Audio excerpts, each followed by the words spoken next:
Continuamos con el segundo bloque y vamos a escuchar a otro de nuestros ponentes habituales, el doctor Vicente Navarro Llopis, de la Universidad Politécnica de Valencia, que nos va a hablar de cómo usar los semioquímicos para controlar, detectar y determinar umbrales de tratamiento de plagas, una herramienta imprescindible para la gestión integrada de plagas. Cuando quieras. Bueno, muchas gracias. Buenas tardes a todos. Sé que la hora es mala. Lo primero, agradecerle a Fitoma por invitarme a poder dar esta charla y a todos vosotros por estar aquí a las 4 de la tarde, que no es la mejor hora, pero por lo menos gracias a la última presentación puedo acelerar un poquito la introducción, porque el doctor Quesada ya ha explicado todo lo que significa el Gran Pacto Verde Europeo, la estrategia Farm to Fork y todos los objetivos de desarrollo sostenible que nos llevan a desarrollar métodos alternativos de control de plagas. Específicamente, lo que es la estrategia Farm to Fork habla del uso sostenible de los plaguicidas y en este campo yo, digamos, voy a moverme al uso de las feromonas, que es una de las opciones que ha dado el doctor Quesada hace un momentito. Así que, aprovechando su introducción, paso directamente a comentar que con estos objetivos, desde luego, el uso de feromonas cumple prácticamente con todos los objetivos que se plantean en estas estrategias, por ser sustancias de comunicación intraespecíficas muy selectivas y muy específicas, que como ya se ha comentado es una ventaja y un inconveniente, pero digamos que para la naturaleza es una ventaja, que son sustancias naturales y biodegradables, que tienen un perfil ecotoxicológico muy adecuado, que actúan a muy baja concentración, lo cual también es bastante favorable, que no se han descrito resistencias cuando se utilizan para el control de plagas y que su uso es sostenible. Bueno, con todo digamos, características, dices, bueno, pues las feromonas claramente son una opción a estos nuevos métodos de control de plagas al que nos llevan las estrategias europeas y el Pacto Verde. Pero siempre me gusta poner en la introducción una serie de particularidades de las feromonas, porque estamos acostumbrados a que se nos llame y nos diga, oye, ha aparecido una nueva plaga, oye, es que está apareciendo Philaenus, Bueno, es que Philaenus no se comunica mediante sustancias químicas, es decir, no todas las especies se comunican mediante sustancias químicas, con lo cual no todas, su control puede abordarse de esta forma. Luego, hay muchas plagas invasivas que van llegando y que en el país de origen no son plaga. De hecho, nos ha pasado con Delotococcus. Ayer mismo estuvimos, anteayer en una reunión en el IBIA y la encargada de Sanidad Vegetal en Sudáfrica nos decía, es que no comprendo qué problema tan grande tenéis con Delotococcus. Digo, ya, en vuestro país no es plaga, pero aquí es un problemón. Claro, allí no se conocía la feromona, aquí hay que buscar la feromona desde el principio para poder desarrollar un método de control. Entonces, muchas veces esa particularidad hay que tenerla en cuenta. Luego, el precio de la síntesis de la feromona varía de una forma bárbara. Incluso dentro de la misma especie, de la misma familia, nos pasa con Blacoccus ficus y Blacoccus citri. Son dos especies que tienen una feromona, en este caso ficus, que se puede obtener a partir del lavandulol a un precio relativamente económico, mientras que citri, simplemente por su estructura, tiene un coste entre 10 y 20 veces más. Claro, si el coste de la feromona hablamos de 100 euros por hectárea en citri y hablamos de 1.000 en ficus y hablamos de 1.000 euros en citri, pues evita que podamos utilizarla, digamos, para el tratamiento, lo cual limita también su aplicación. Luego, la forma el modo de aplicación en función de la actividad que tenga esa feromona. No es lo mismo una feromona de agregación. Obviamente, con una feromona de agregación yo puedo conseguir atraer a todos los insectos, con lo cual puedo atraer y matarlos o atraer e infectarlos, pero con una feromona de agregación no puedo hacer confusión sexual.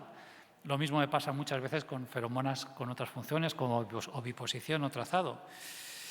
Luego, hay otra particularidad y es que empezar a trabajar con feromonas requiere de una inversión elevada, entre otras cosas por la economía de escala, que como también ha comentado ya el doctor Quesada, si solo puedo actuar sobre una especie y las feromonas son específicas de una especie, tengo que fabricar una feromona para cada especie, registrar una feromona para cada especie. Todo eso son costes añadidos que hacen que, digamos, no siempre sea posible utilizar las feromonas.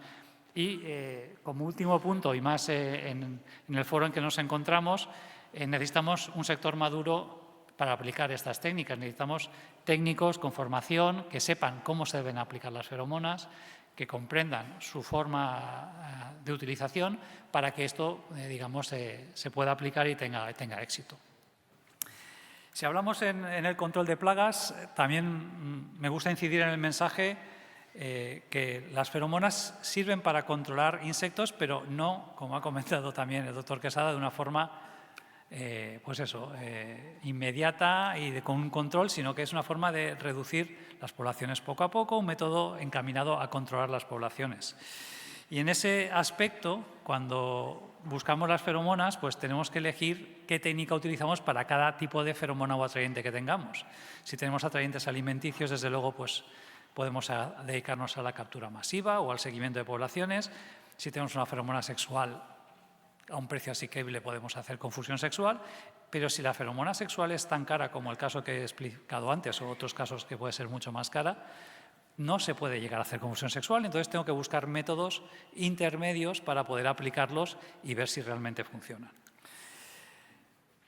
La primera técnica que te sale con uso de feromonas es atraer al insecto para ver qué población tiene, para, digamos, hacer este seguimiento, este monitoring.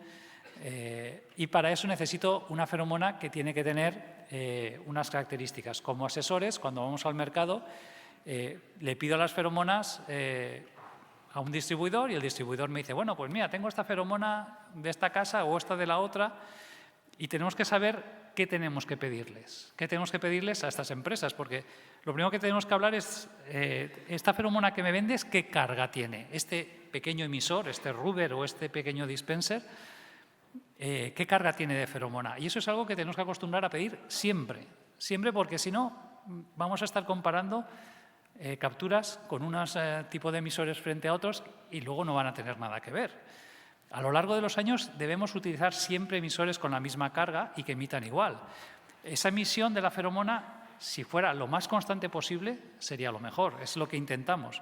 Siempre hacer emisores que, independientemente de la temperatura, sean capaces de emitir a una velocidad igual. ¿Por qué? Porque eso hace que si tenemos una emisión constante, los resultados de las capturas sean válidos. Si yo no tengo unos resultados, no puedo comparar las capturas de un año para otro, ¿para qué me sirve hacer el seguimiento de plagas y saber que cuando alcanzo las 5 moscas por mosquero y día tengo que tratar al año siguiente por una feromona que en vez de tener 1 miligramo tiene 10 y donde habían 5 pueden ser 8 o pueden ser 10? Es decir, no nos ayuda a establecer umbrales, no nos ayuda a determinar esos umbrales y no puedo comparar capturas entre años. Por lo cual, es necesario estandarizar todas estas condiciones. Luego, los fabricantes, hay un problema muy clásico y es el almacenamiento o la conservación de las feromonas, o que te aconsejen por lo menos el tiempo de reemplazo de la feromona. Sin eso, hay gente que los utiliza más tiempo, que las almacena en almacenes mal, que, claro, todas esas condiciones son cosas que se deben ir estandarizando y que debemos ir conociendo para que se cumplan. Y la otra condición, cuando nosotros tenemos una red de seguimiento, debemos tener siempre cuidado. Oye, si sigo las capturas de moscas en este caso con una feromona, no voy a cambiar todas las feromonas a la vez, porque cuando las cambio siempre hay un efecto, digamos, atrayente más alto, porque la feromona está nueva. Es importante tener la mitad de las feromonas cambiadas, volverlas a cambiar el 50% a los 3 meses, bueno, en todo el tiempo ir alternando para que pues, siempre sean nuevas y podemos tener. Como he comentado, las instrucciones de cómo deben almacenar las feromonas son esenciales y se le deben exigir al proveedor, porque hemos tenido muchísimos casos de esta feromona no funciona, este emisor no funciona, ¿qué pasa aquí? Bueno, pues han pasado en un almacén a 50 grados en verano, bajo una chapa metálica, no funcionan. Bueno, todas estas cosas hay que tenerlas en cuenta, igual que la fecha de caducidad y las condiciones de uso, porque no es lo mismo verano que invierno. Y por último, lo que deberíamos pedirle siempre a un proveedor de feromonas es que nos digan en qué tipo de trampa lo queremos utilizar.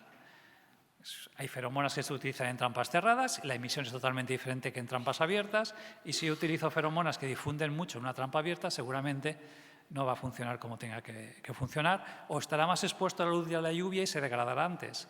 Con lo cual, todas estas cosas hacen que yo me he permitido coger varios ejemplos de fichas que cuando yo le pido a un proveedor una feromona me envía datos.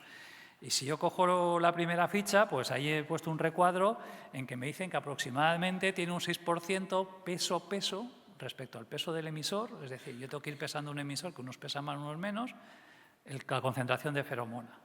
Y de repente te dices, oye, esto no es lo que yo quiero. Yo lo que quiero es una ficha donde ya me diga la concentración de feromona, es decir, tantos gramos, que dura tantos días, que se debe almacenar en estas condiciones, con estas condiciones me da una vida o me da otra y se deben emplear en trampas de este tipo o de otro. Claro, entre una cosa y otra pues hay muchas opciones y incluso hay algunos que te dan más información que te permiten sacar datos. Hay algunos que ya te dicen la pureza de la sustancia, en este caso metileugenol, el contenido que tiene, la carga, cómo se debe conservar en nevera entre 4 y 10 grados, el tiempo. Y luego, además, te da la carga de feromona y el peso de lo que es el plug vacío, es decir, del emisor vacío. De tal forma que yo siempre puedo pesar esa feromona y ver cuando ha dejado de perder peso y ha llegado al peso del plug, es decir, está agotada. Incluso puedo saber lo que va emitiendo con el tiempo. Todo eso me ayuda a poder estandarizar y a poder decir esto funciona o no. Y sobre todo lo que me ayuda es a estandarizar todos los datos que yo voy a poder obtener con estas feromonas que se utilizan para la detección y el seguimiento. Bueno, el uso de detección y seguimiento, pues yo creo que está muy claro, tampoco voy a entrar mucho en el tema, pero bueno, es importante la red de avisos, también la detección temprana en todo lo que son instalaciones como puertos, aeropuertos, aduanas. Incluso las feromonas se pueden utilizar para identificar especies. En todos estos casos se utiliza un nivel de trampas muy bajo, entre una trampa cada 100 hectáreas y una trampa por hectárea, sería la máxima sensibilidad. Entonces, el uso es muy reducido de trampas, pero es importante poder hacerlo. Cuando hablo de identificación de especies, y aquí os he puesto un ejemplo, nos está pasando con los melazos, con los cotonets. Claro, identificar las especies, cuando a mí me entran trampas y me dicen, mira, esto, ¿me puedes decir si es Delotococcus averiae o Longispinus o Citri o Ficus o Viburni? Y tenemos que ir viendo que si las alas se ven un poquito más, si no se ven es averiae, si se ven las alas translúcidas es Ficus o Viburni, pero si son opacas tal, pero luego tenemos que ir a ver las caudas si se ven. Bueno, cápsula genital, es prácticamente imposible diferenciar unos de otros. En cambio, utilizando la feromona específica de cada uno de ellos, yo puedo identificar cada una de las especies. Y ahí sí que sé la relación, y nos está pasando en algunos cultivos donde conviven las especies, que el problema creen que es un cotonet y luego resulta que es otro. Ahí las feromonas también nos pueden ayudar a discernirlo. Sobre todo cuando te envían una trampa como esta y te dicen, ¿qué es lo que tengo aquí? Yo digo, mira, ahí todo pegado, ya no sé qué ala es la de quién, es la de cuál y si se ven las caudas o no se ven. Pero utilizando las feromonas de forma aislada es cuando puedo identificarlas. Bueno, aparte de lo que es la detección de plagas, desde luego la determinación de umbrales de tratamiento es una de las principales claves digamos, utilidades de las feromonas. Nos permiten planificar los tratamientos. O sea, si yo determino bien las variables y utilizo siempre un mismo nivel de emisión, el mismo tipo de trampa y la coloco siempre igual, al final, con esos datos, yo puedo correlacionar daños con capturas y puedo empezar a establecer umbrales de tratamiento. Eso sí, como en estos ejemplos, siempre con unas condiciones dadas. En este caso he puesto 3 ejemplos, Ceratitis, Bactrocera y Delotococcus, siempre con mosquero tipo Nader, en este caso, en Ceratitis, con el Trimeldure. Incluso si hablamos de Bactrocera, incluso los índices que estaban dados con trampas McPhail de vidrio, o sea, trampas bastante antiguas, y se puede hacer también con trampas pegajosas, pero siempre se tiene que dar con respecto a unas trampas estándar y un atrayente determinado. El último umbral que hemos encontrado y que estamos ahora publicando es el umbral de tratamiento de Autocousa veriae y, por ejemplo, lo hemos situado en 5 machos trampa y día. Es muy fácil para el agricultor en el mes de abril colocar las trampas y si la media de capturas en el mes de abril es superior a 5 machos por trampa y día, el nivel de daño va a ser superior al 10% en cosecha. Es decir, hay una obligación de tratar sí o sí y lo sabemos en abril, con lo cual me puedo permitir hacer los tratamientos en mayo, que es cuando son efectivos y voy a reducir el daño. Todos estos umbrales yo creo que son una utilidad muy importante para que los asesores los puedan utilizar y puedan adelantar digamos, el trabajo. Y en estos umbrales se utilizan pocas trampas realmente, entre 1 y 5 por hectárea, dependiendo de la superficie que queramos vigilar. Yo creo que comparar esto con lo que es hacer una prospección de todos los adultos, de todas las hojas, digamos, es algo que es mucho más sencillo que las prospecciones habituales. Claro, con esto llegamos. He puesto por estas trampas porque son las últimas de hace 2 semanas a poder determinar umbrales. Estos son capturas de Longispinus, del cotonet que estamos teniendo en Caqui. Y claro, a la izquierda de todo tenemos, como podéis ver, un campo que tiene 12.000 machos por semana y a la derecha de todo 200. Y cuando hemos hecho la prospección, pues claramente el de 200 tiene por debajo del 2% del daño y el de 2.000 está por encima el de 12.000 está por encima del 70% de daño. Bueno, que puedan poner los técnicos una trampa, ver estos cartones y simplemente con una inspección visual rápida podáis saber qué es lo que tenéis que hacer, creo que es una gran ventaja. Bueno, aparte de lo que es los umbrales, pues también se pueden estimar niveles poblacionales y con esto pues toda una serie de datos que con apenas también 1 o 3 trampas por hectáreas podemos determinar la dinámica poblacional del insecto, que incluye pues, determinar el momento de emergencia o conocer el número de generaciones, incluso evaluar los métodos de control. Yo hago una aplicación insecticida y colocando trampas puedo ver si realmente el tratamiento ha bajado o no ha bajado la población y ha sido eficaz. Bueno, ejemplos de detección y seguimiento hay muchos, pero me gustaría pasar que además de la detección, las feromonas obviamente sirven para atraer y matar al insecto. Atraerlo hasta un punto donde lo mato.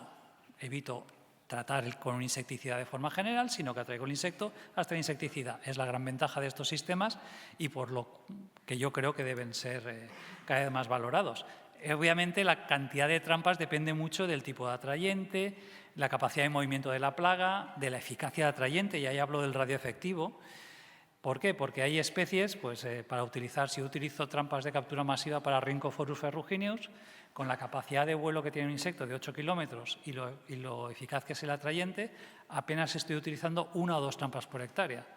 En cambio, si estoy utilizando para otro tipo de plagas, como pueden ser las moscas de la fruta, en el cual el radio efectivo no es de kilómetros sino que estamos hablando de decenas de metros, pues voy a necesitar 50 trampas por hectárea.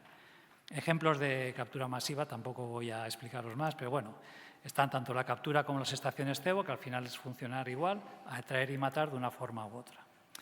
Donde sí que me gustaría entrar también es en la otra aplicación de las feromonas, que es la confusión sexual. El concepto de confusión sexual creo que es ampliamente conocido, dificultar, retardar o evitar que haya cópula para bajar poblaciones. Ejemplos hay muchísimos, pero claro, varían mucho, desde los simplemente botellitas que contienen feromona y difunden, a sistemas que llevan pues, la feromona comprimida como en un comprimido, a sistemas que sprayan o pulverizan la feromona, pues la diferencia es abismal. Y eso hace que, dependiendo qué sistema utilicemos, pues utilizamos difusores pasivos, en el cual tenemos que poner entre 10 y 100 puntos por hectárea, hasta entre 10 y 1.000 puntos por hectárea. En esos puntos hay una emisión constante, hay una emisión que además suele estar influenciada por la temperatura, pero en cambio si utilizo nebulizadores, realmente podemos utilizar entre 1 y 5 puntos por hectárea.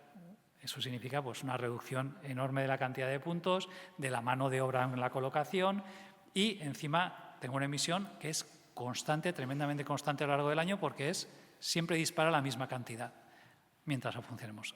Eso sí, dispara, es decir, emite y para, emite y para. Los difusores pasivos emiten continuamente. Bueno, pues Hay una cantidad de estudios bastante importantes para optimizar cada uno de estos sistemas para que funcione. Últimamente los métodos que más están, digamos, apareciendo en el mercado con más fuerza son las formulaciones tipo SPLAT, que realmente lo que estamos colocando es una gota, como si fuera una pistola de silicona, y voy colocando gotas de feromona a lo largo del campo, de tal forma que yo coloco 1000, 2000 puntos de emisión de feromona y con eso consigo una confusión con muchísimos puntos, lo cual puede funcionar bien. Y las formulaciones líquidas, por último, que es aplicar sencillamente con un turbo o con una mochila, como se ha ido aplicando hasta ahora, pero aplicando la feromona líquida. Hemos hecho durante un par de años estudios con estas formulaciones líquidas y la verdad es que se hablaba de una duración de la aplicación muy corta, con lo cual era un hándicap para la aplicación líquida, pero estamos viendo que llegamos hasta las 4 semanas de eficacia haciendo una sola aplicación líquida, lo cual puede cubrir toda una generación de vuelo y hace que esos sistemas cada vez tengan más importancia. Aquí, pues eso, la cantidad de puntos que tengo que colocar por hectárea sí que es muy variable, entre 1 y 3000 pues puede haber. Y ya simplemente por finalizar, comentaros unos cuantos ejemplos y cómo se están utilizando cada una de estas feromonas. Feromonas para detección-atracción, he puesto el ejemplo de Feroban, pero hay más empresas. Feroban porque es donde he encontrado la lista más completa de feromonas. Hablo de 400 feromonas que puedo ir y comprar un Ruber mañana de cualquiera de estas especies para detectar la plaga, lo cual, digamos que te lo sirven además inmediatamente y sí que te dan muchos de los datos que he comentado sobre la duración y sobre cómo debe tener una feromona. Para atracción y muerte, en este caso, existe una cantidad de feromonas enorme. Como podéis ver también, con densidades de utilización muy variables, desde una cada varias hectáreas hasta prácticamente 2000 emisores por hectárea, dependiendo de qué especie funcionemos.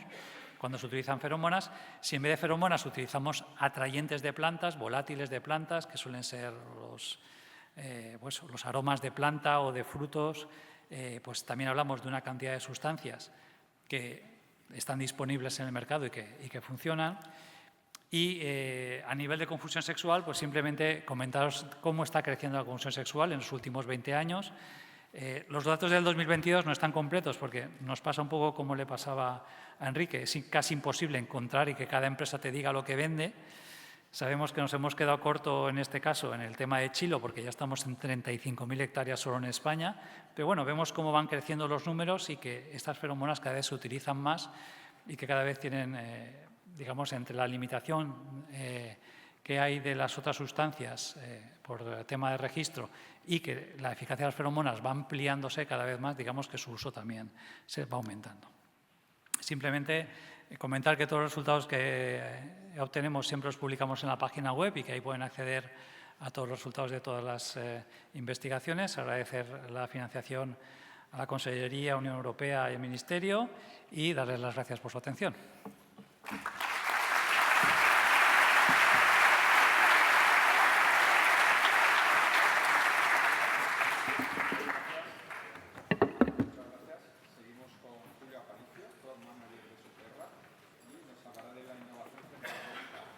Sostenible del mejor sistema de atracción y muerte, repito, pues no se me ha oído, a cargo de Julio Aparicio, Crop Manager de Suterra. Gracias. Vaya.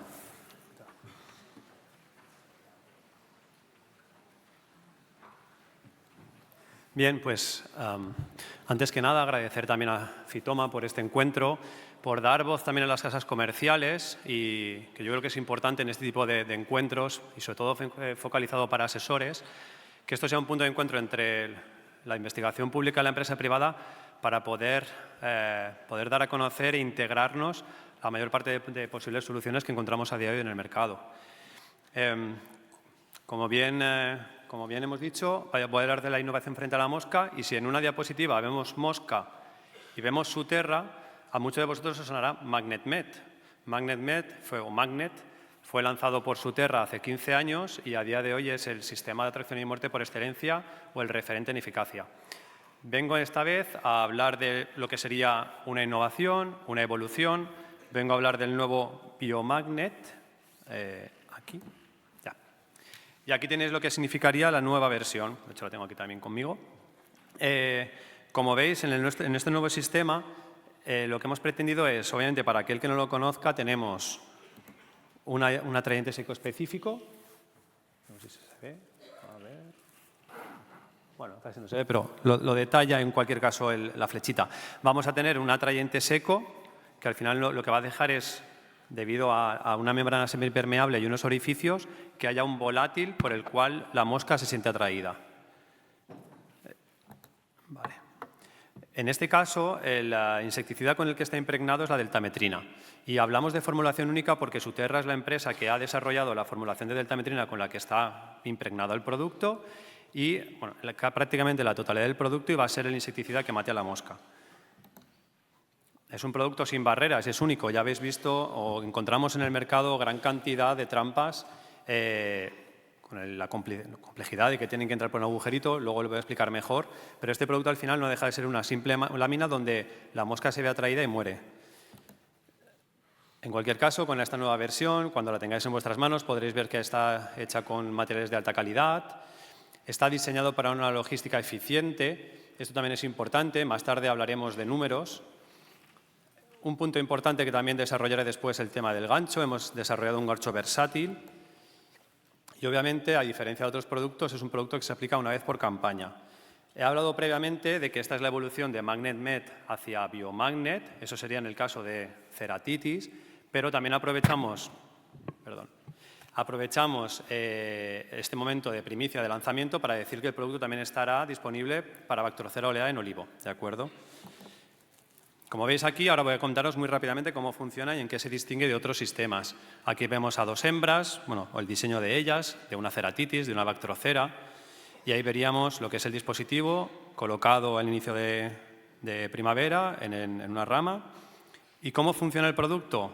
Pues bien, se puede encontrar la mosca felizmente volando por el campo, se ve atraída por lo que es el volátil que va emitiendo el producto y se posa sobre el dispositivo. El dispositivo, como he dicho, está impregnado de una formulación de deltametrina. En ese momento, por lo general, este tipo de tefrítidos y por su comportamiento, su fisiología, son insectos que se mueven mucho, muy rápidamente, encima de cuando se posan, suelen tocarse mucho la cara, despliegan mucho el aparato bucal. Esto hace que sea muy fácil el tema de que se impregnen con la deltametrina. De ahí que después de impregnarse y debido al sistema knockdown en el sistema nervioso, muera un poco después, ¿de acuerdo? Por lo general suelen morir, hacen vuelos irregulares y acaban muriendo poco después. Esto es cómo funciona el producto. Y ahora voy a hablaros de lo que es la evolución. Como veis a la izquierda, para aquellos que no lo conocieran, MagnetMed, obviamente como empresa, y aquí voy a permitirme un símil, ya sabéis que en la evolución de las especies sobrevive aquel que es capaz de adaptarse a las situaciones. Pues yo considero, en este caso con los productos, sucede lo mismo. O los productos evolucionan o se extinguen. Entonces, es un salto que hemos dado en Suterra después de 15 años ir evolucionando este producto. Aquí veis distintos prototipos que hemos ido utilizando y mejorando hasta llegar al producto que está ahora mismo en mis manos. ¿Cuáles son las diferencias entre el anterior para quien lo conozcáis y entre el nuevo?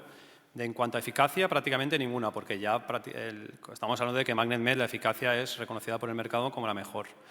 Sí que es verdad que lo que es la membrana, por membrana me refiero, ahí sí me gustaría intentar apuntar.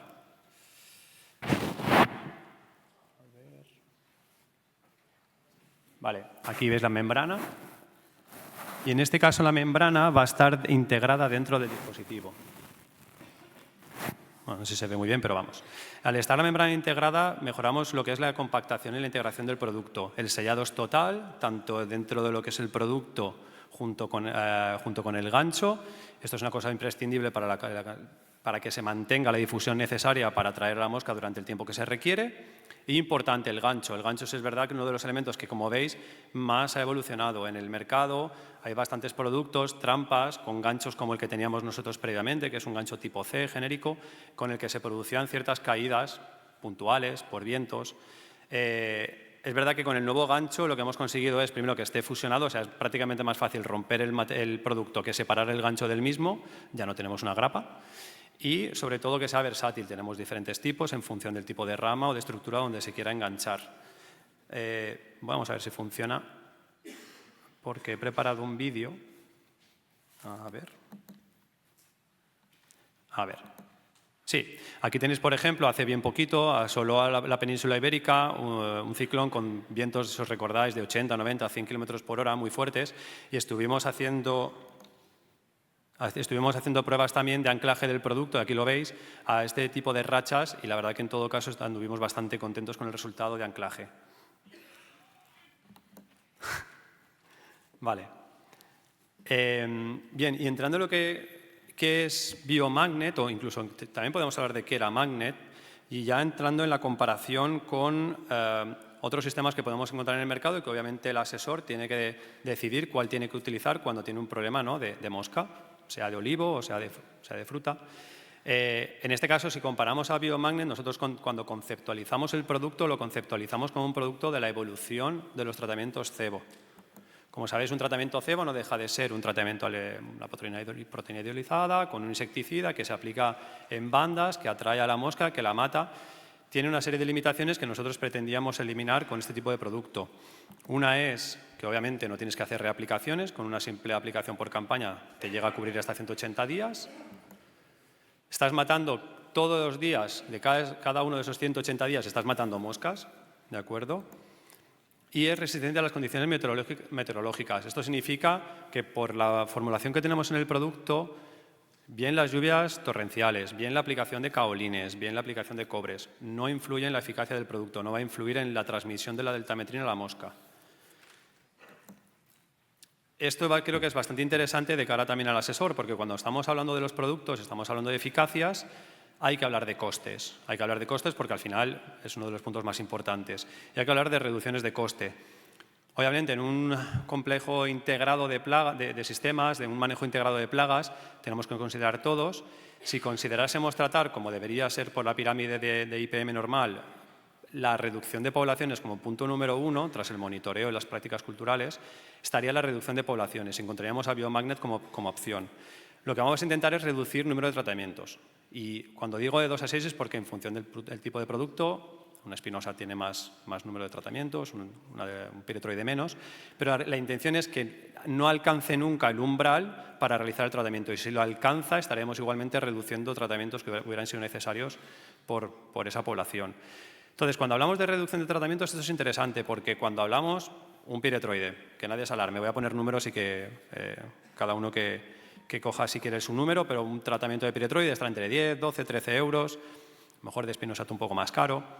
Ese es el tratamiento que muchas veces con el que se nos compara, ¿no? Es que a mí un tratamiento cebo me cuesta 12 euros. Ya, como asesores tenemos que también hacer entender de que hay otros costes asociados. Y estos son datos bibliográficos que nos dicen que la amortización de la maquinaria, el ahorro en combustible, el tiempo y el coste del aplicador, amén del agua, llegan a suponer hasta 68 euros por hectárea. Entonces, hacer un tratamiento cebo no te cuesta 12 euros que te cuesta el producto, te está costando 80 euros. ¿Vale? Esto es importante. Luego, obviamente, el ahorro en tiempo variará muchísimo en función de la superficie. Como hemos comparado con tratamientos cebo, y ahora vamos a comparar con lo que son trampas, que también encontramos en el mercado.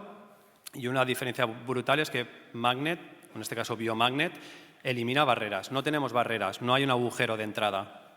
Vale. Esa es una de las cuestiones de por qué es tan eficaz el producto.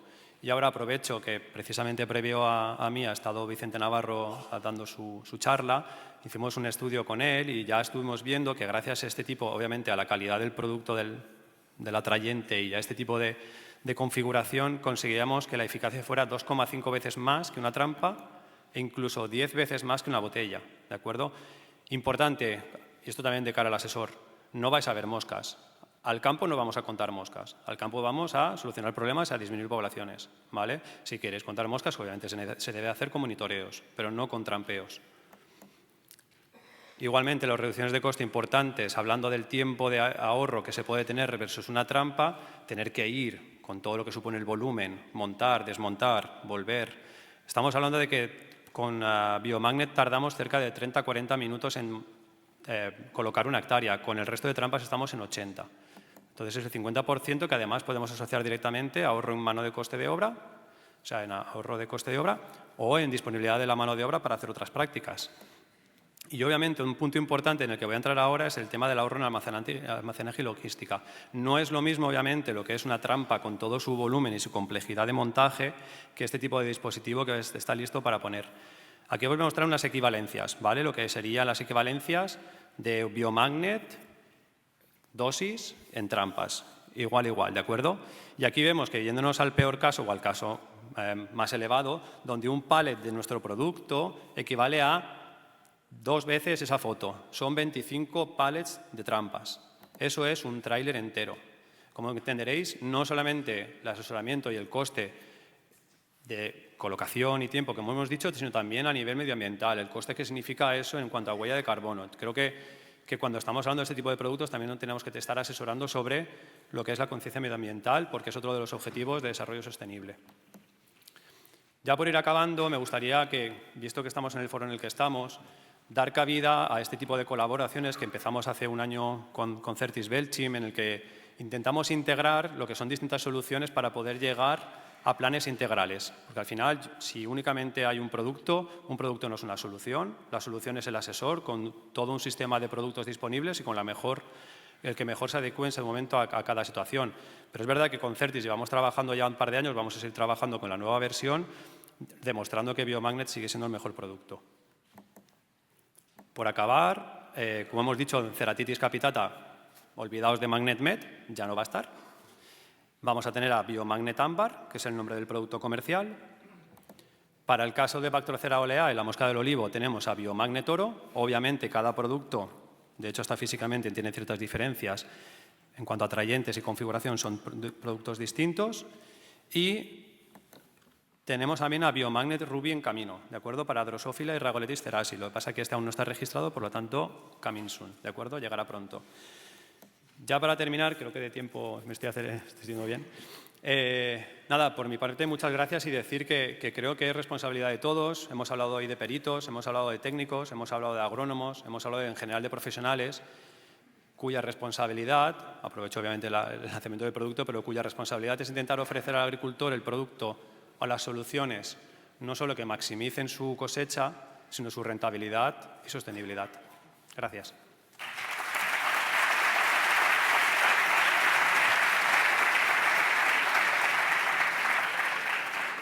Muchas gracias. Vamos con la siguiente ponencia. Tenemos de nuevo otra vez con nosotros al doctor Antonio Montserrat, responsable del equipo de protección de cultivos del IMIDA. Nos va a hablar dentro de estas prácticas sostenibles de productos fitosanitarios y la nueva agricultura. Muchísimas gracias, Gustavo, pero creo que me voy a tener que retirar de estos foros. Cada vez tengo más dudas existenciales. Es decir, yo ya no sé lo que es y lo que no es un producto químico. No sé realmente lo que es natural y no es natural. Y lo que no sé es cómo los asesores tienen tantos problemas con tantas soluciones que les venden tan eficaces como son todas. Es decir, parece que la agricultura es algo más sencillo. Creo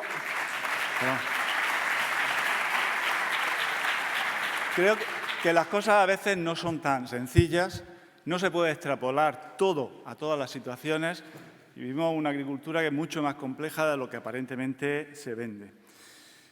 Y por eso quiero hacer unas primeras aclaraciones de conceptos tan básicos como qué es la agricultura, que a veces parece que la estamos olvidando.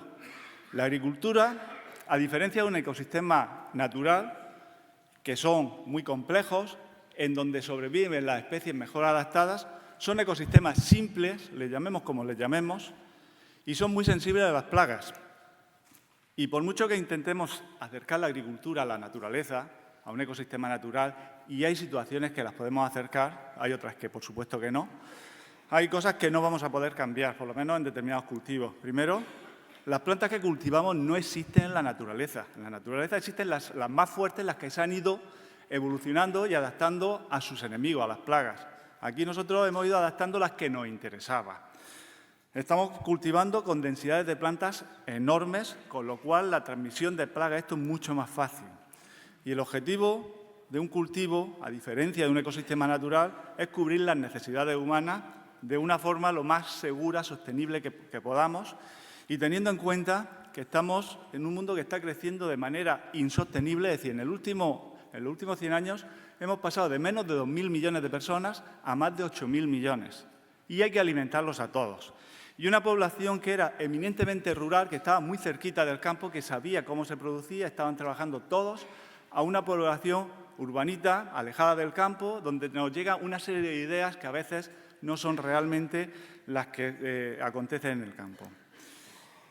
Esas plagas tenemos de todo tipo y son oportunistas que además tienen una capacidad de adaptación a todo. O sea, todo el mundo sabe los problemas de resistencias que hay, pero también se adaptan a los bichos, es decir, que van cambiando las especies, van cambiando los clones y se adaptan absolutamente a todo. Y supone una mayor amenaza. Se ha hablado esta mañana de la cifra esa de un 40% de pérdida a nivel mundial. Por supuesto, en los países desarrollados, como el nuestro, en la agricultura más desarrollada, esas cantidades son infinitamente menores. Pueden estar a lo mejor entre un 15 o un 20% máximo. Lo que tenemos claro es que la situación en la que nos estamos encontrando, los riesgos cada vez van a ser mayores. Y son mayores porque no nos damos cuenta de que la agricultura y las plagas no es una situación estática. Cuando controlamos con unos sistemas unas plagas, van a aparecer otras que las tenemos por ahí pululando o que nos van a llegar de fuera de todo tipo. Y nos podemos encontrar ya no las que nos vienen de fuera, sino las que teníamos o algunas de las que están presentes, que simplemente cambiando los sistemas agronómicos cambian también los problemas. A veces situaciones de tris que se estaban controlando muy bien con unos determinados depredadores, pues ahora resulta que hay otros tris que se adaptan mejor a esos depredadores y son los que empiezan a dar problemas. Y tenemos que tener en cuenta también que la presencia de plagas generan también problemas de salud pública. Es decir, que el que haya un hongo que contamine unos cultivos, unas plantitas que cuando se cogen las semillas están contaminando las harinas, son problemas de salud pública. O el que un bichito pique a una manzana induce una serie de metabolitos que son también tóxicos muchas veces para las personas que los consumen. El control de plagas en la agricultura más moderna y tecnificada, como la nuestra, se hace mediante la gestión integrada de plagas, lo tenemos claro, y no creo que sea algo nuevo, es algo en lo que se viene trabajando desde hace ya más de 20 o 30 años y tiene una serie de pilares, que todo el mundo lo tenemos claro. Las herramientas biológicas y tecnológicas fundamentales de las que se han estado hablando esta mañana, la prevención, se ha hablado algo, creo que es un tema que se ha quedado un poco cojo posiblemente en este congreso, y los productos fitosanitarios. Y hablamos de la profesionalización, teniendo en cuenta todos otros factores que influyen en lo que es la producción, el material vegetal, la fertilización, compatibilidad medioambiental y cualquier otro aspecto. Bien, pues esa gestión integrada es la base de una agricultura sostenible y la base de la seguridad alimentaria. No vamos a ir a inventarnos cosas nuevas. Yo me voy a centrar en los productos fitosanitarios y el resto de técnicas, bienvenidas sea. A veces decía que ya no sé lo que es un producto químico y lo que no lo es. Se habla mucho de productos químicos y de productos naturales como si los productos naturales no fueran productos químicos. Los productos naturales son productos químicos de síntesis dentro de un microorganismo, de una planta, de un animal, pero son, en definitiva, productos químicos.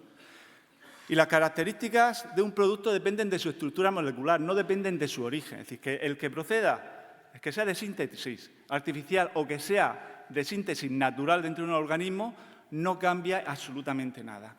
Lo que pasa es que hay una animadversión a todo lo que suena químico. Esta diapositiva de esos productos químicos que pongo ahí, se la pone a cualquier consumidor y le dice que cualquier producto, por supuesto, que puede ser tóxico. Todo depende de la dosis. Si alguien se comería un alimento con todos esos productos químicos, pues los consumidores, la mayoría, se pondrían un poco con las orejas para arriba. Solamente le estamos ofreciendo un tomate, es decir, que todos esos productos químicos son los que contienen de manera natural un tomate y no pasa nada, son productos de origen natural. Le solemos atribuir las características de peligrosidad en función del origen. La peligrosidad, he cogido un índice, el más sencillo, hay otros índices que podrían cambiar el orden, he cogido el más sencillo, que es la DL50. Y he puesto ahí 3 o 4 productos muy comunes en una casa, muy comunes para todos. La vitamina C, que tiene un índice muy alto, es decir, es muy poco tóxico. El cloruro sódico, la sal común, que tiene 3. La aspirina, que tiene 0,2. Y una vitamina D que es tan necesaria a bajas dosis como tóxica a altas dosis. Es decir, que no cambia absolutamente nada. Es un producto que es fundamental, pero como nos pasemos de la dosis podemos tener un problema. Cuando cogemos productos fitosanitarios de síntesis, lo que llaman los productos químicos, nos podemos encontrar como algunos que tienen una toxicología, una DL50 altísima, es decir, son muy poco tóxicos para cualquier mamífero. En principio, glifosato, las diamidas, están muy por encima de la sal común. Nos podemos encontrar los piretroides con 2, muchos de ellos en general por encima de una aspirina. Y hay algunos que pueden ser mucho más tóxicos, lógicamente. Y cuando cogemos productos de origen natural, nos encontramos que una piretrina natural tiene exactamente la misma DL50 que un piretroide, que es exactamente igual. Cambia después las condiciones en las cuales se degrada porque son muy sensibles a la luz, porque no están preparados, pero al final la toxicología es la misma. La rotenona es bastante tóxica, nos encontramos ya que está muy alta, no está permitida en la Unión Europea, y nos encontramos con productos que a veces estamos oyendo que en determinada agricultura ecológica están potenciando como repelente o no sé qué, o lo están recomendando, cuando son productos extremadamente tóxicos, como son algunos derivados de la caseicina y algunos otros. O nos encontramos como la fitosina de las semillas de ricino es uno de los venenos más potentes que se conocen, ya no solamente de síntesis, sino a nivel general. A veces nos olvidamos de cuáles son los peligros que suponen para la alimentación, para los consumidores, y si nos cogemos algunas publicaciones, por ejemplo, de la Agencia Española de Seguridad Alimentaria, hay un documento que habla de los contaminantes de alimentos más peligrosos que consideran. Y habla de micotoxinas naturales, es decir, aquellos que se forman por hongos que contaminan los alimentos, los cultivos. Hablan de algunos glucósidos cianógenos, que algunos los encuentran en los huesos, pero otros los pueden encontrar, por ejemplo, en la yuca. Afortunadamente, cuando se cocina desaparecen. Nos podemos encontrar productos que se forman simplemente en la cocción, aunque no hayamos echado ningún producto químico, entre comillas, y son productos que son mutagénicos, cancerígenos, o incluso la inducción de determinados mecanismos naturales de defensa de las plantas frente a herbívoros que generan determinadas toxinas en el cultivo puede ser también un producto potencialmente peligroso. Cuando hablamos de productos fitosanitarios estamos hablando, todo el mundo lo tiene muy claro, son preparados destinados a proteger los cultivos y sus producciones y el Ministerio los define como medios imprescindibles para la producción agrícola, tanto bajo sistemas convencionales como de agricultura ecológica. Es decir, que esto de los productos no es exclusivo de un tipo de agricultura.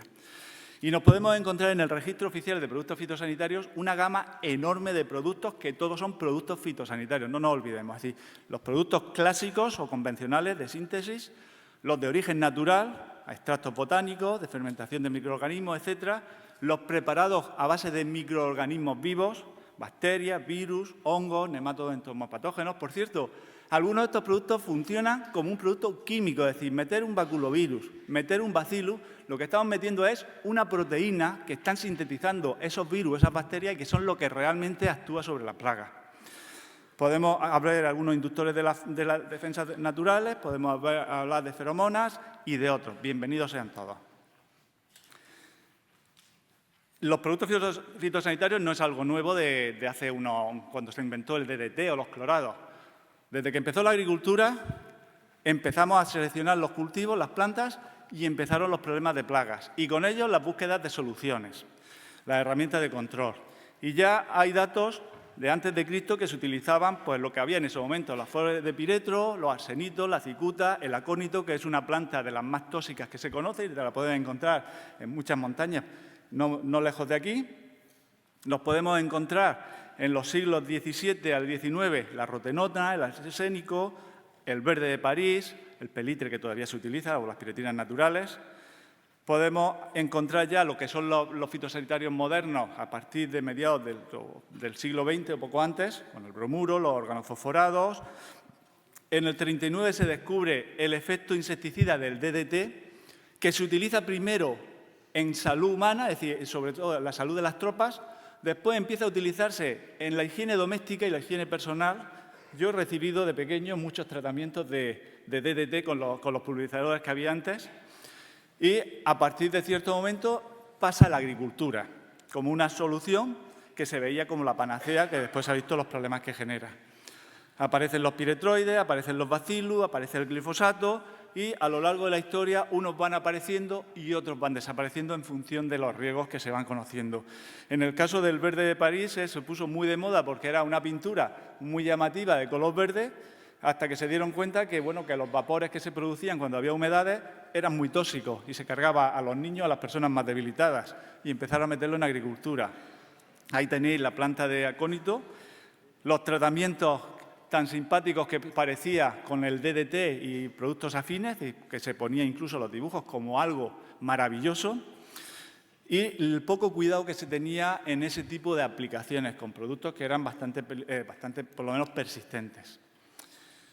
Los productos fitosanitarios son productos que son potencialmente peligrosos, igual que los medicamentos, y lo que hay que hacer es un uso seguro de ellos y bajo criterios profesionales.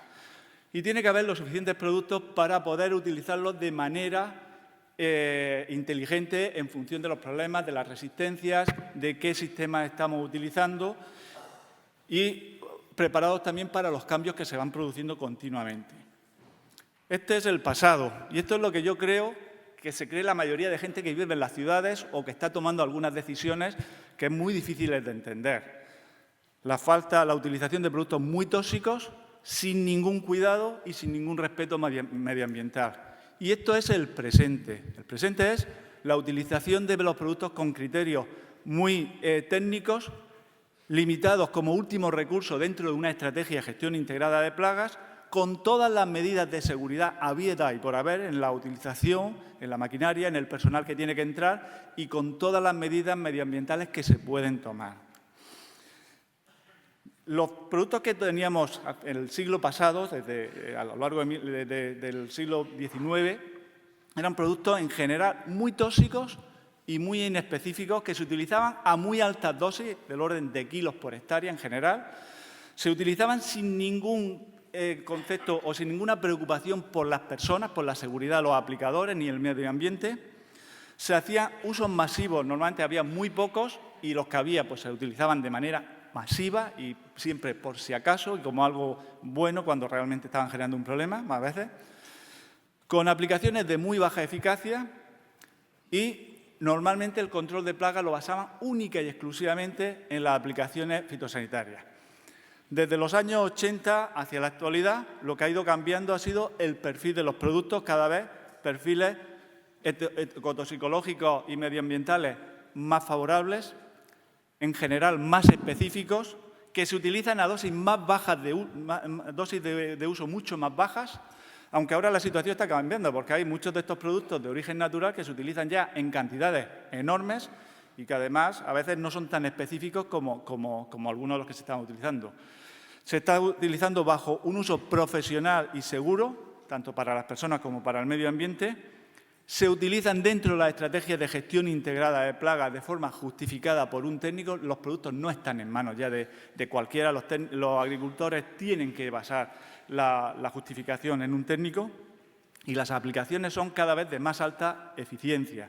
La maquinaria, las características de las aplicaciones han mejorado enormemente.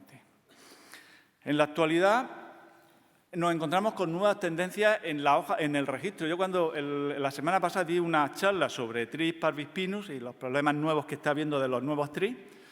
Se estaba sacando los listados de productos que tenemos en el registro y nos encontramos como una gama de productos de origen natural, los que están por lo menos autorizados en agricultura ecológica, van subiendo. Están las piretinas naturales, están los jabones potásicos, están los derivados de la azadiractina. Hay algunos hongos como Beauveria o Paecilomyces, está el espinosac, que es un derivado también, se produce por unos microorganismos, o los aceites.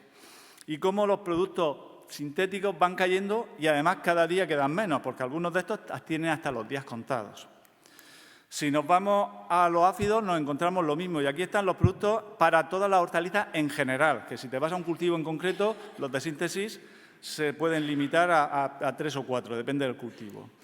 O nos podemos ir a las moscas blancas, donde vemos un montón de microorganismos que se utilizan ya como productos fitosanitarios, más todos los extractos que vemos abajo, en comparación con lo que ahora mismo queda de productos convencionales o químicos, como se suele llamar. Y si nos vamos a hongos, nos encontramos prácticamente lo mismo, una cantidad de bacterias, de hongos que son entomopatógenos, algunos extractos naturales y los de síntesis que van cayendo en picado. Eso es lo que nos estamos encontrando. Ya se ha hablado del Pacto Verde Europeo, que pretende reducir el uso y riesgo de los productos fitosanitarios en al menos, en los químicos, los productos fitosanitarios químicos, que yo creo que son todos, pero bueno, en al menos un 50%. Hace un par de semanas la Comisión de Medio Ambiente del Parlamento Europeo aprobó una resolución pidiendo que esa reducción se incremente hasta el 65%, es decir, que ya no nos conformamos con un 50%. Eso todavía está por ver hasta dónde va a llegar. Y esa es la tendencia que hay, porque además hay una presión social enorme en toda Europa sobre los riesgos que tienen los productos fitosanitarios, y esto yo creo que está presionando a todos, desde la investigación hasta el sector, hasta los políticos, porque es inconcebible muchas de las cosas, muchas de las decisiones que se toman.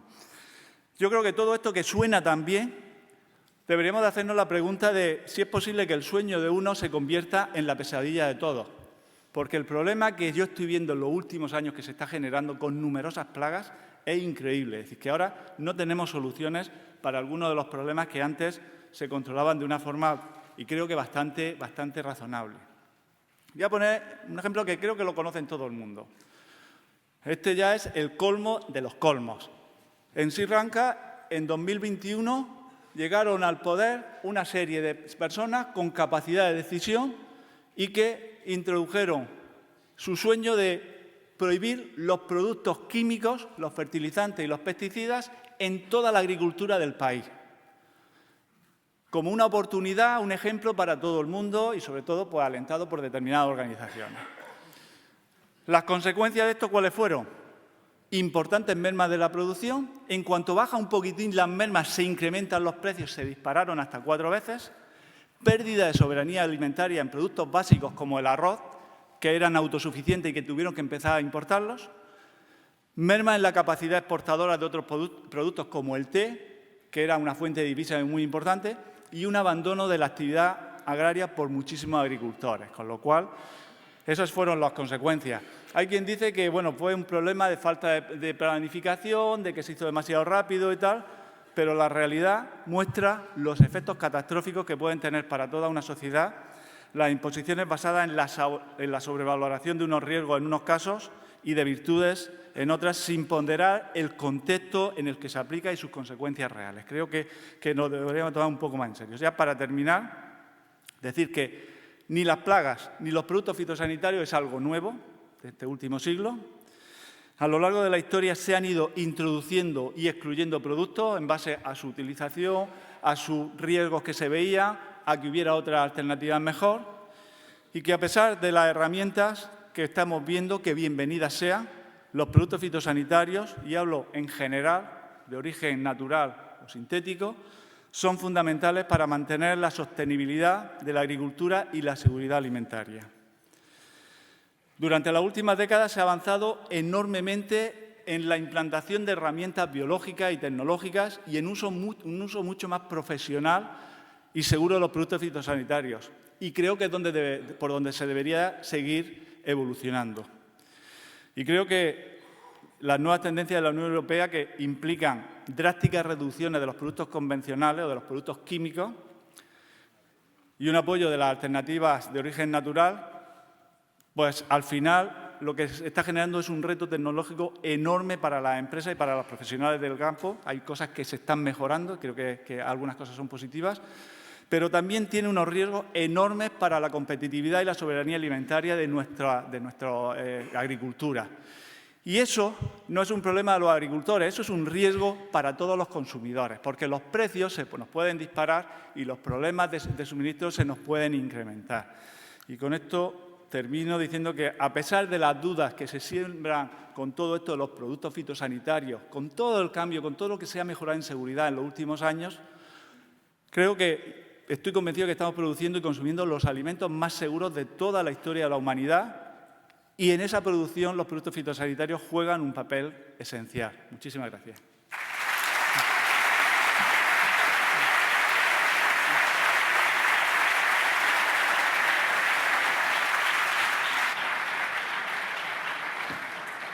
Muchas gracias, Antonio. Vamos con la última ponencia de este segundo bloque y la que le seguirá la mesa redonda.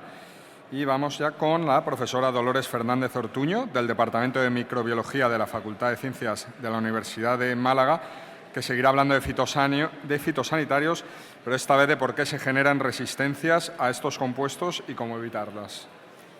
Bien, pues primero de todo agradecer a Fitoma por la invitación y, por supuesto, darle la enhorabuena por la organización del evento, porque creo que está súper bien organizado y que es muy necesario.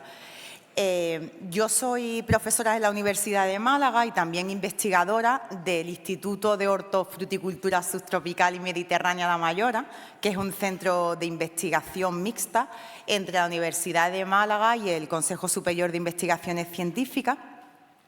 Hoy no voy a hablar del tipo de investigaciones que yo llevo a cabo allí, que básicamente durante cerca de 20 años ya, mi carrera científica siempre ha estado ligada al control químico de enfermedades fúngicas a través del uso de fungicidas y el estudio de resistencia a estos compuestos.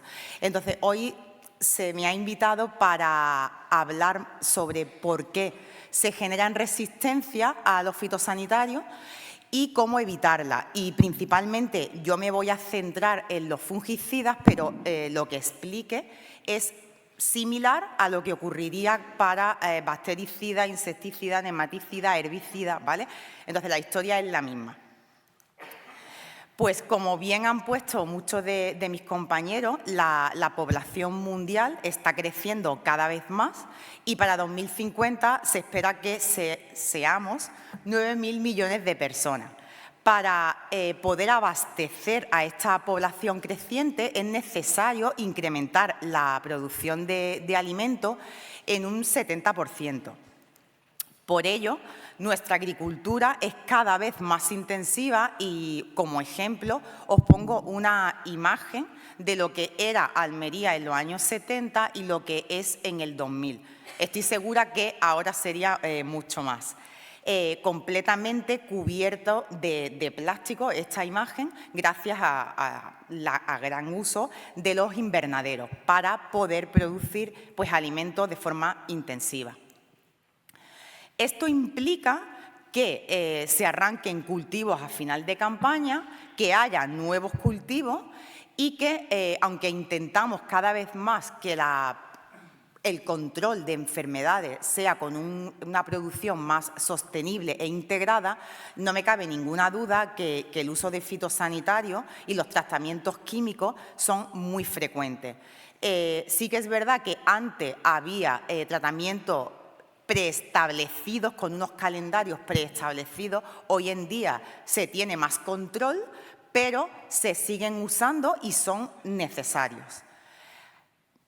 Pero aunque se usen y se usen cada vez mejor, no podemos librarnos de determinadas enfermedades.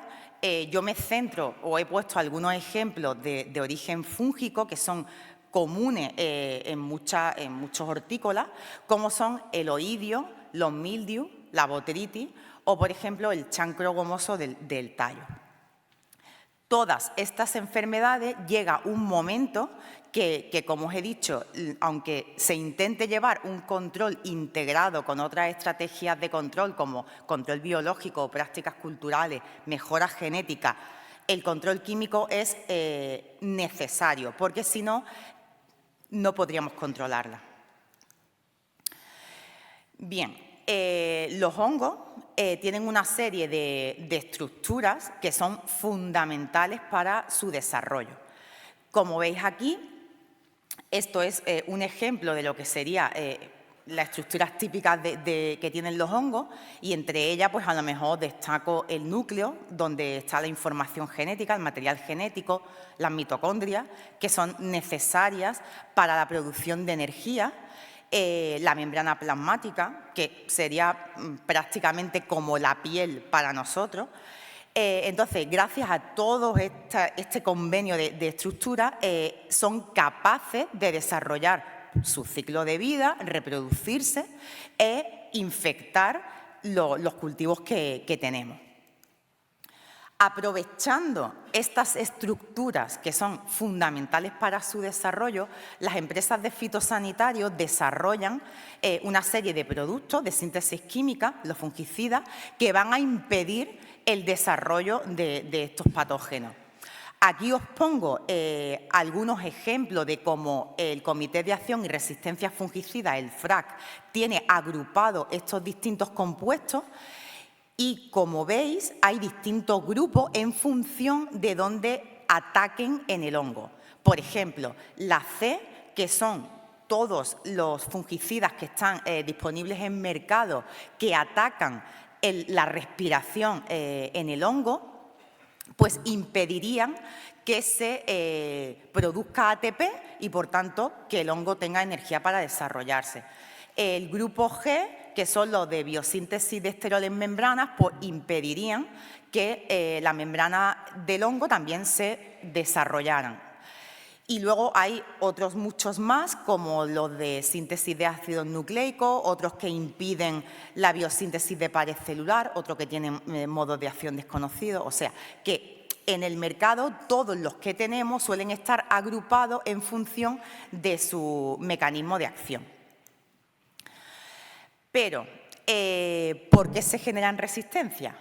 Pues, como veis en esta diapositiva, la población inicial normalmente de un patógeno suele ser sensible a este tipo de compuestos y yo lo he representado con estas caritas en color verde.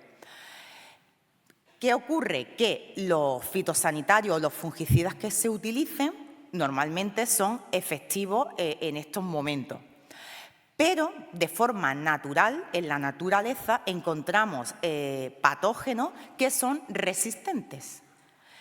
¿Qué ocurre si aplicamos repetidas veces el mismo compuesto fitosanitario una y otra vez? Pues que vamos a seleccionar por este tipo de patógenos que son resistentes y, por tanto, la población final a lo largo del tiempo va a provocar que el fungicida, que en un primer momento era eficaz, pues ya no lo sea. ¿Cuáles son los mecanismos más comunes por los que se desarrollan resistencia a fungicidas o a fitosanitarios? Pues normalmente, como os he puesto anteriormente en el póster anterior de FRAC, los fungicidas tienen una proteína diana en el hongo. Una vez que entra y se une a su diana, esto va a ser tóxico, letal y el hongo no va a poder desarrollarse. ¿Qué ocurre con los que son resistentes? En este caso, lo que hacen es modificar la diana. Es como si cambiaran el código a una cerradura y entonces la llave ya no puede entrar. Y eso es lo que ocurre, ¿vale? Entonces, como veis aquí, los sensibles, el fungicida sí se une a su diana y en el resistente no se va a unir. Y por eso no es efectivo este fungicida que usemos. En otras ocasiones, lo que ocurre es que la población resistente o el hongo que es resistente a un determinado compuesto, lo que hace es sobreexpresar la diana del fungicida. Por tanto, como veis aquí, en los aislados sensibles el fungicida siempre se une a su diana, pero en los resistentes, cuando está sobreexpresada la diana, hay diana que está o proteína libre que va a poder seguir ejerciendo su función en el hongo y por eso este es capaz de seguir desarrollándose. En otras ocasiones lo que hay son unas proteínas que están en las membranas celulares que son transportadoras. ¿Qué es lo que hacen? Que una vez que entra el fungicida, son capaces de expulsarlo al exterior y ya no tendríamos moléculas de fungicida en el interior del hongo, no siendo eficaz. ¿Vale? Entonces, en los sensibles sí que pueden existir estos transportadores, pero claro, el transporte va a ser mínimo de fungicidas al exterior, pero en los resistentes sí que va a haber más y van a expulsar más. Es más, hay veces que estos transportadores son capaces de expulsar un fungicida concreto pero también fungicidas que no están químicamente relacionados, ¿vale? Por tanto, son transportadores múltiples. Y esto es algo común que nosotros, los investigadores, vemos con determinados patógenos, como por ejemplo los oidios o la botritis. ¿Qué ocurre? Que en la población inicial del hongo hay la mayoría de los individuos que son sensibles, que serían los que no veis ninguna bolita de color.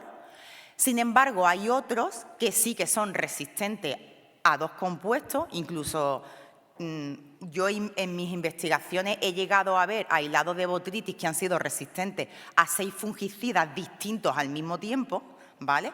¿Qué ocurre? Que el agricultor, si está aplicando el compuesto A, que sería el azul, o el compuesto B, que es el rojo, da igual el que aplique, que la población del hongo va a ser resistente y cada vez más vamos a ir seleccionando a este tipo de individuos.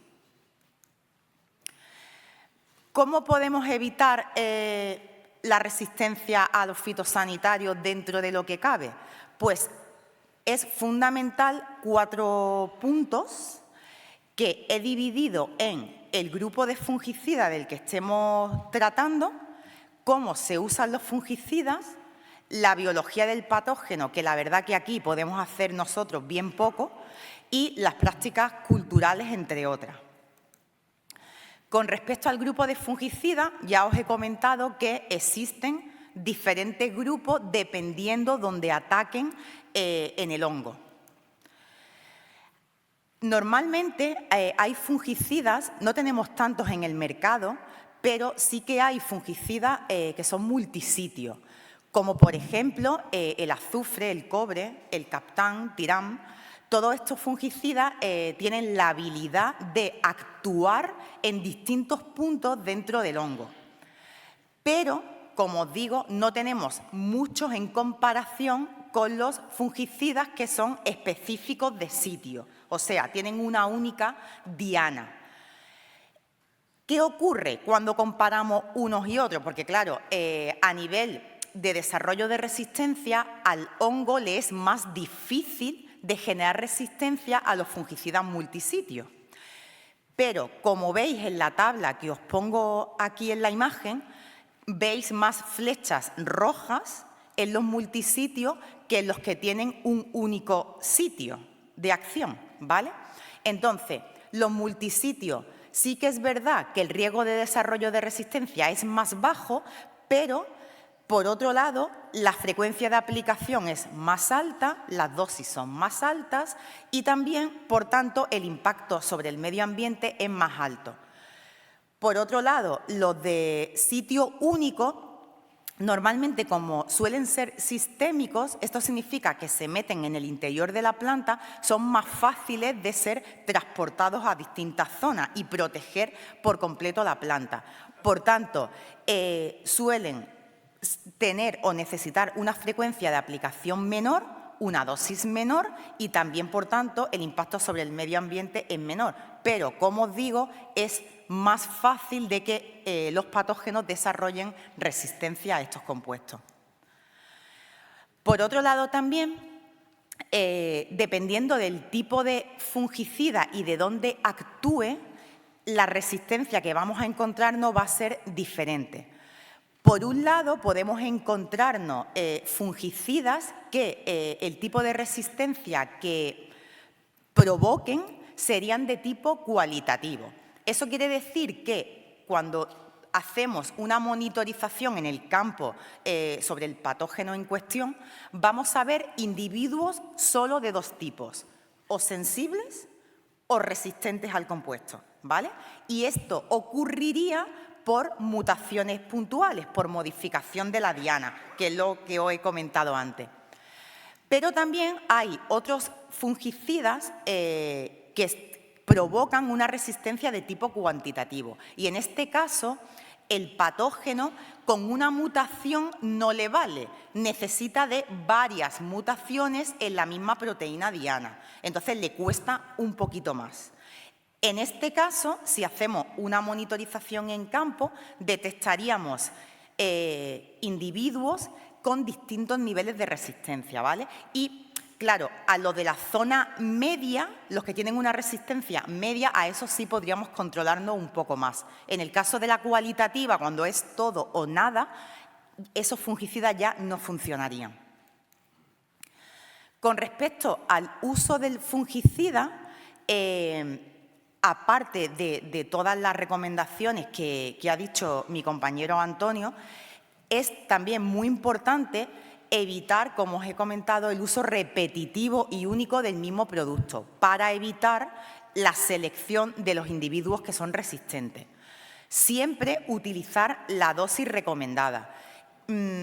Yo llevo, como os he dicho, llevo cerca de 20 años trabajando con estos compuestos fitosanitarios y no me cabe ninguna duda de lo que tenemos en el mercado hoy en día son compuestos seguros, donde hay mucha investigación detrás.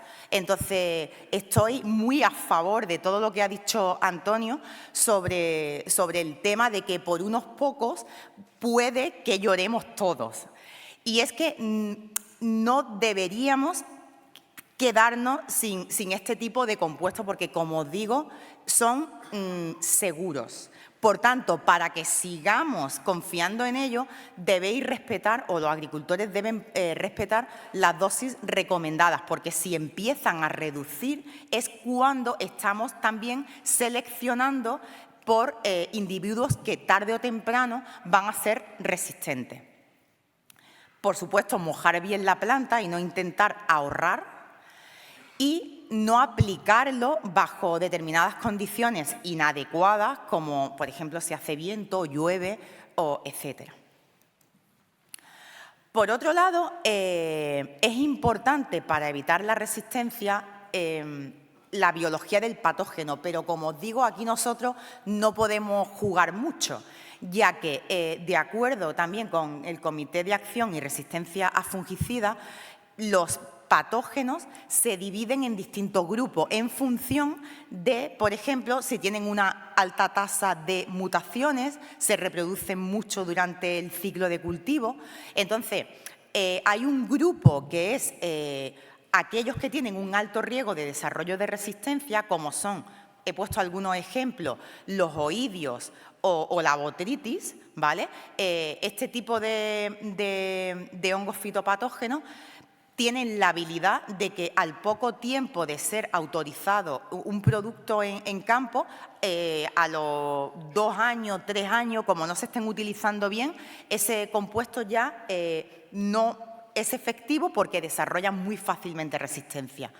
Hay otro grupo de patógenos con un riesgo medio y otro con un bajo riesgo, porque esos patógenos en sí no tienen la habilidad pues eso, de mutar tanto o reproducirse tanto durante el ciclo de cultivo.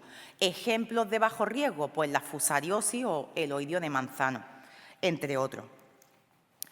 Y luego, estas prácticas también son fundamentales junto pues, con otras estrategias de control, como el control biológico o la mejora genética.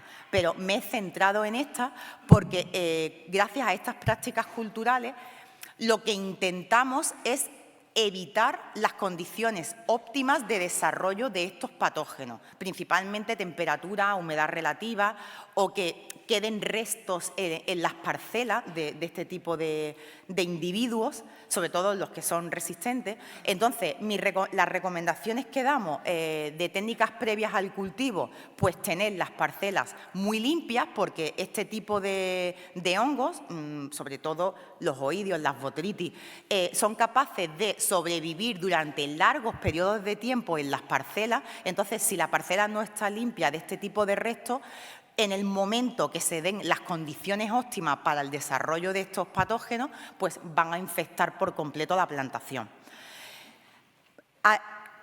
Tener adecuadas instalaciones de riego, pues para evitar encharcamiento y, por supuesto, altas humedades relativas. Tener un buen control climático, sobre todo de invernadero, como os digo, pues para controlar la temperatura.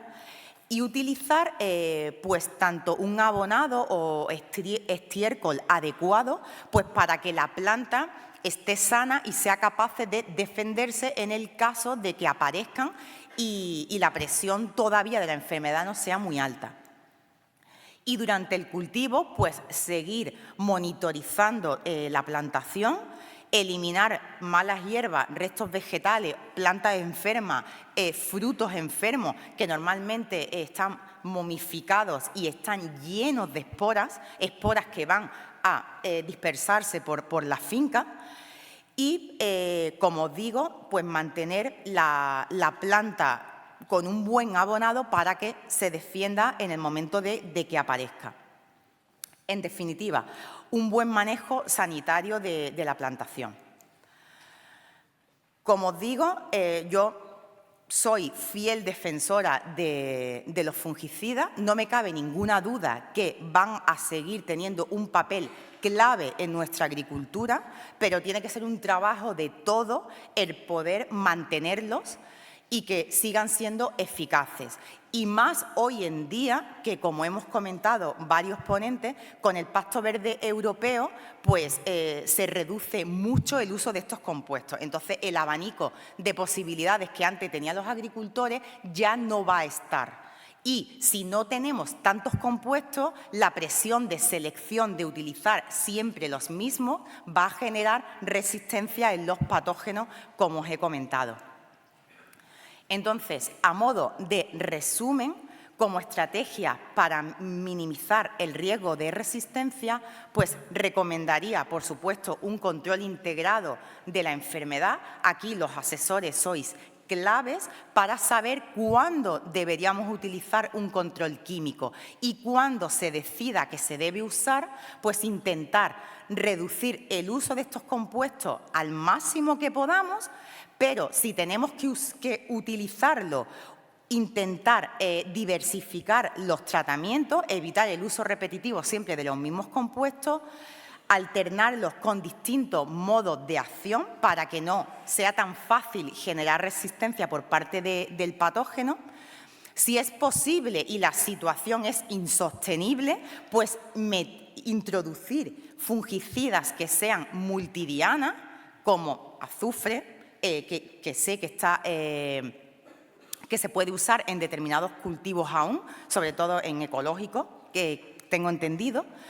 Como os he comentado, respetar todas las recomendaciones de empleo del fabricante, porque, como os digo, hay muchos estudios y muchas investigaciones detrás de estos compuestos y siempre que se pueda llevar a cabo monitorización de resistencia, porque cada parcela y cada sitio es único.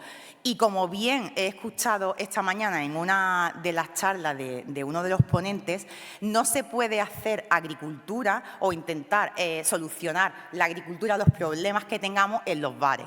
¿Por qué? Porque aquí simplemente os he puesto un ejemplo de un estudio de monitorización que hemos llevado a cabo el año pasado, pero nosotros en nuestro grupo hemos llevado a cabo muchísimos más estudios de este tipo en el pasado y aquí simplemente os pongo distintas provincias, ¿vale? Y como veis, las barras de resistencia a los distintos compuestos es diferente en cada provincia.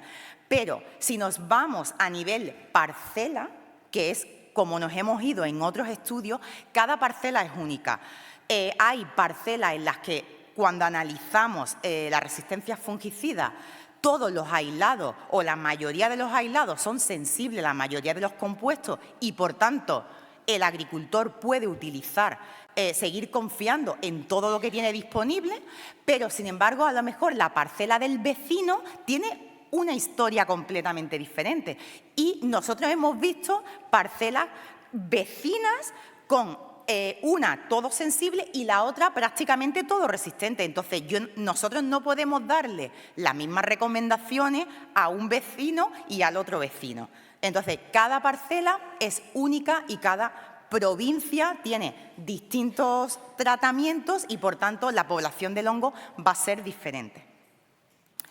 Y nada, y con esto pues agradeceros vuestra atención y supongo que después vendrá la mesa redonda ahora, ¿vale?, para las preguntas.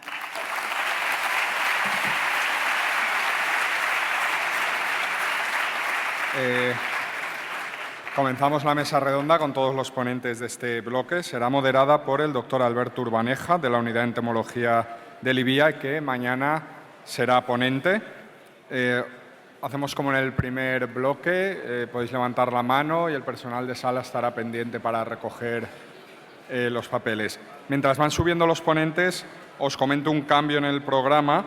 El descanso que iba previsto después de esta mesa redonda será después de la ponencia de Jesús Regodón, o sea, antes de la última mesa de debate. Básicamente porque es un descanso para colocar los sillones, preparar el escenario y hay que hacerlo en ese momento. Así que cuando acabe la mesa no os vayáis, que seguiremos con más ponencias.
Buenas tardes. Vamos a dar inicio a la mesa redonda Prácticas sostenibles en sanidad vegetal para una nueva agricultura. Como no, la calidad de los ponentes, ya ha visto la sala que ha sido excepcional y como no podía ser de otra forma, tenemos un montón de preguntas para todos los ponentes y sin más espera vamos a empezar, quizás un poquito de orden, intercalando a la gente. La primera para Alejandro Tena. En relación al HLB, a Wang-Lunbing, ¿se está estudiando la combinación de parasitoides con el manejo del cultivo en la Comunidad Valenciana?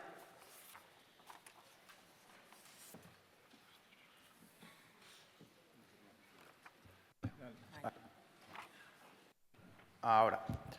No, ni se va a hacer. Y no se va a hacer por una razón muy simple, porque lo último que queremos es tener Trioza erythrae o Diaforina citria en la Comunidad Valenciana. O sea que en ningún caso lo vamos a hacer. Lo Lo que sí que se intentó hacer es estudiarlo en las Islas Canarias. Cuando llegó el vector, introducimos el parasitoide. Una de las ideas que teníamos en el proyecto, que además coordinaba Alberto, un proyecto del Ministerio, pues se intentó ver el efecto que podían tener los insecticidas sobre el parasitoide. Lo que ocurrió es que prácticamente al año el sílido bajó tanto a las poblaciones que no pudimos hacer ningún ensayo de campo, con lo cual no se ha podido ver la complementariedad entre el parasitoide y el control químico, que por otra parte me gustaría recalcar que va a ser algo clave cuando bien diaforina o bien trioza alcancen nuestros cítricos. Pero claro, lo haremos cuando lleguen, no lo vamos a hacer antes en nuestra zona.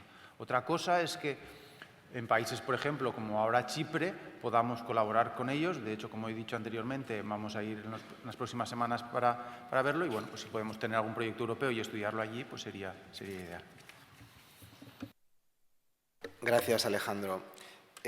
Para Georgina Lins, bueno, esta pregunta no digo el nombre, pero todos sabrán quién ha sido. En California necesitamos agua para cultivar cubiertas vegetales. El agua es cara y el agua extra reduce los niveles de azúcar en la uva, por ejemplo. ¿Tenéis problemas similares en España de escasez de agua para el manejo de cubiertas? Y otro problema asociado a las cubiertas podrían ser que son huéspedes de Xylella. ¿Cuál es tu opinión?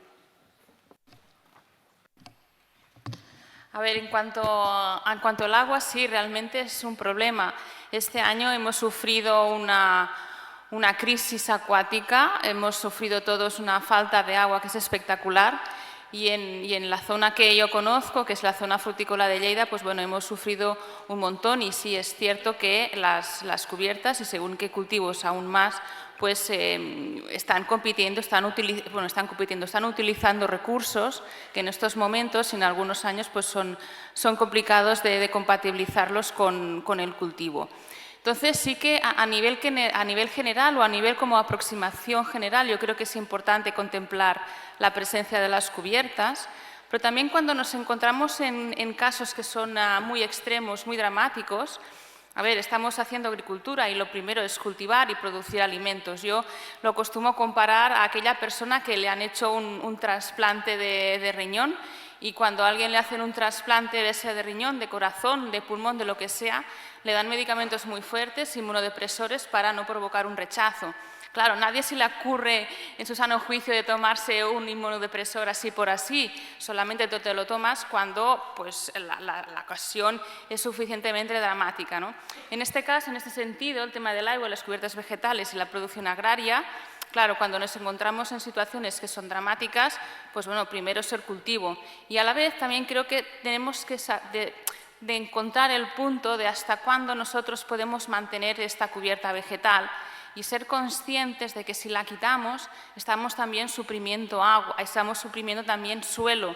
¿Por qué? Porque estamos desprotegiendo este suelo de las pocas lluvias que puedan caer o incluso del viento. El viento, no sé si habéis visto cómo pues se va llevando pues esta tierra que está suela sin proteger. Entonces es importante saber manejar bien estas dos necesidades, ¿no? De protección del suelo, de protección de biodiversidad y también de protección del cultivo y de producción. Y la otra pregunta, la xylella. Bueno, sí, con esto algunas veces habíamos hablado de, a ver, si la xylella, la capa herbosa puede favorecer, no favorecer. Claro, cuando uno hace el listado de todos los huéspedes de xylella, bueno, tenemos un montón de plantas, ¿no? ¿Qué vamos a hacer? ¿Vamos a eliminar a todas las plantas que son hospederos de xylella? Bueno, yo creo que aquí nos tenemos que pensar un poquito. Gracias. Dos preguntas que voy a intentar resumir en una para Antonio Montserrat. Los productos tipo abono C que inundan el mercado, dan algunos nombres comerciales, tienen efectos insecticidas y fungicidas. ¿Son seguros? ¿La Administración qué opina sobre estos casos?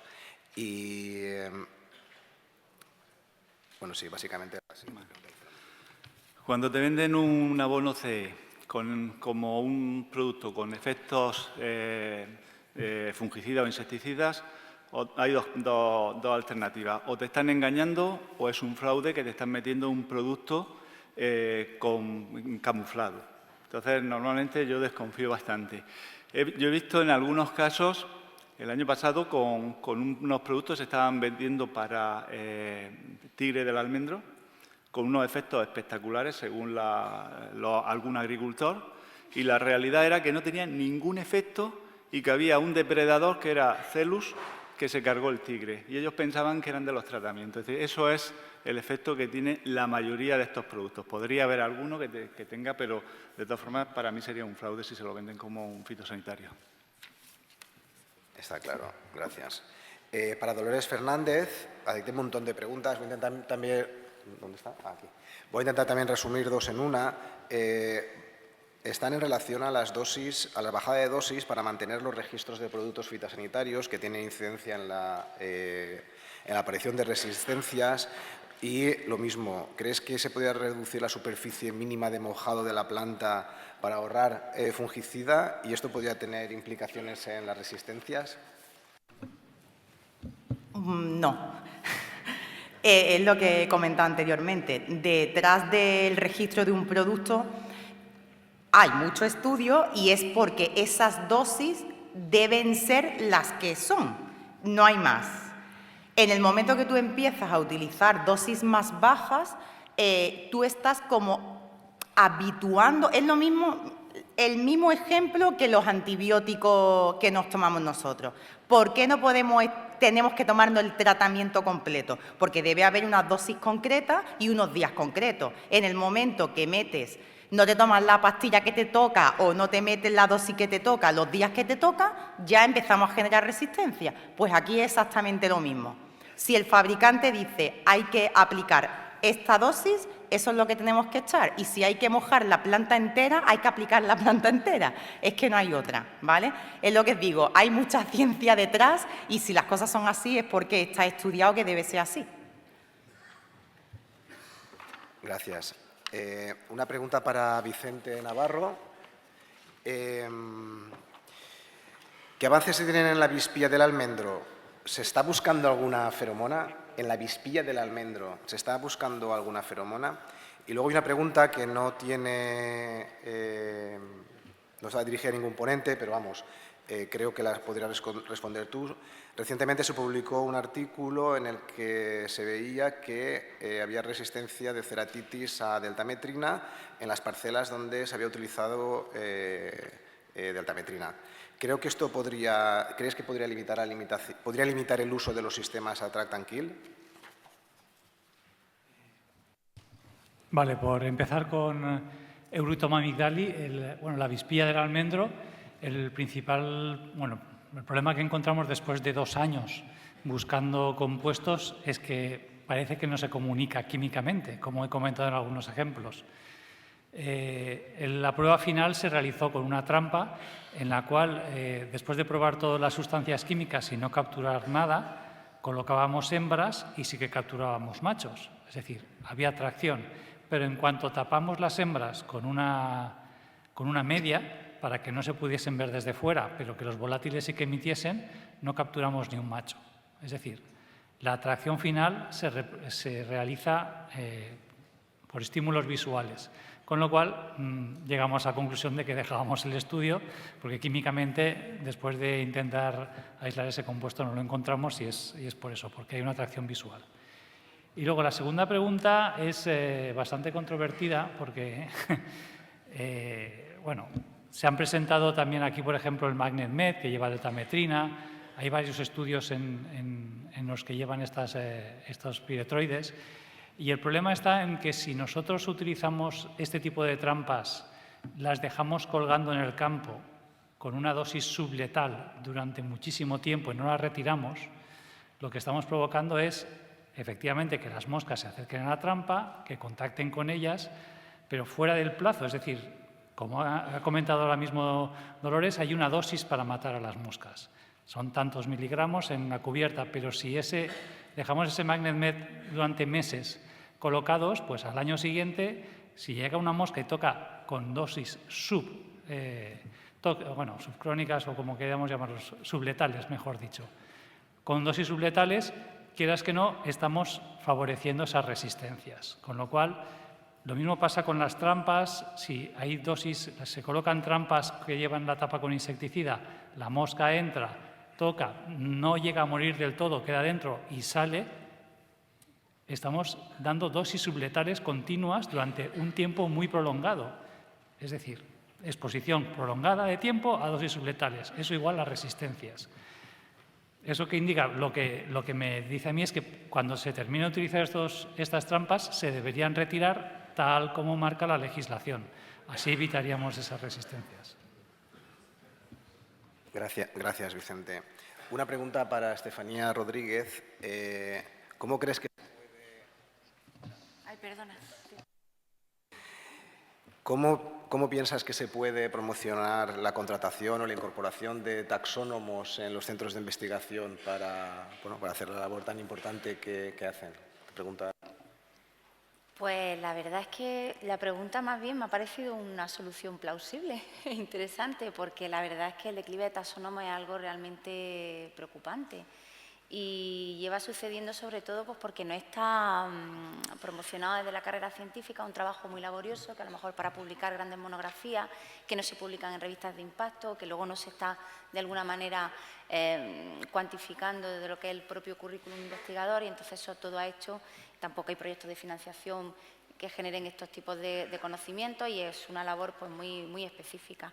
Así que quizá la sanidad vegetal en el escenario que tenemos sea una presión interesante para poder de alguna manera hacer que en la academia sobre todo se reconozca más la labor de los taxónomos y se incluyan los taxónomos en la labor de la academia. Yo no sé qué pensáis los demás, pero la taxonomía está en declive y creo que es algo importante que debemos... Pues sí, gracias. Una pregunta para Meritxell Perecedo. ¿Se puede adquirir el Z3-hexenilpropanoato de forma comercial? Pues es breve. La respuesta es sí. De hecho, nosotros no lo hemos sintetizado nunca, no sabemos sintetizarlo, sabemos que con la materia prima necesaria es fácil de hacerlo, pero hasta el día de hoy lo hemos comprado siempre a empresas. Y nada, simplemente me gustaría puntualizar que a día de hoy, bueno, lo he mostrado pero no lo he dicho, se me ha olvidado, que el emisor con el volátil a día de hoy lo tenemos patentado a nivel nacional e internacional y estamos en vías de negociación con una empresa internacional para su explotación. Gracias. Una pregunta para toda la mesa. Quizás Enrique, que quería también hacer un comentario, Enrique Quesada. ¿Crees que dentro de 40 años en las presentaciones que se hagan a los asesores se expondrán fotografías de agricultores aplicando glifosato a diestro y siniestro, como hoy se nos ha presentado fotografías de mujeres aplicando productos antipiojos a los niños? Es que hay un... ¡Ah! Hostia, está quieto. No presionéis hasta que no hable yo, ¿vale? ¿Crees que dentro de 40 años en las presentaciones... Pero míralo, míralo. Es que míralo. ¿No me oyes? Bueno. No, tienes que apagar el micro.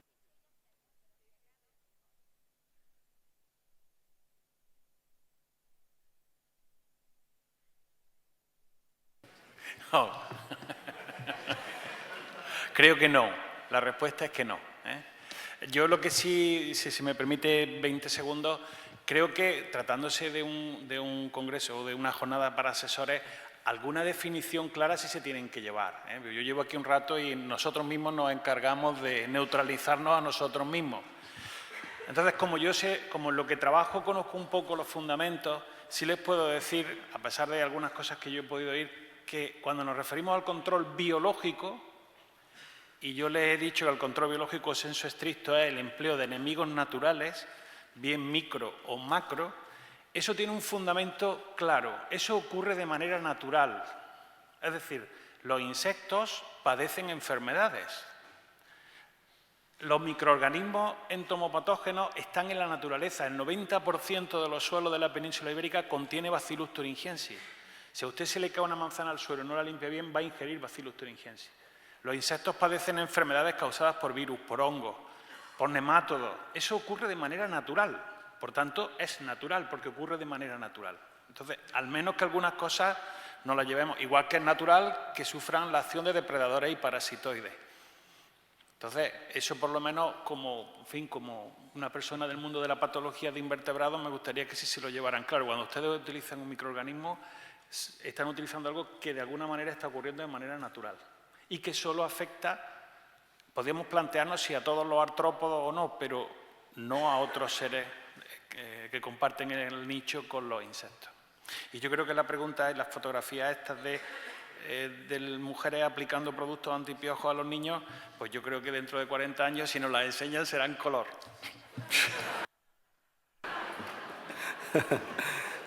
Gracias.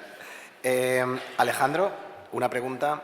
¿Se ha observado dispersión e instalación de Anagyrus averiae y Anagyrus fustiventri liberados en fincas de cítricos y caqui? Entiendo que con sueltas aumentativas se ha observado instalación de lo que se libera.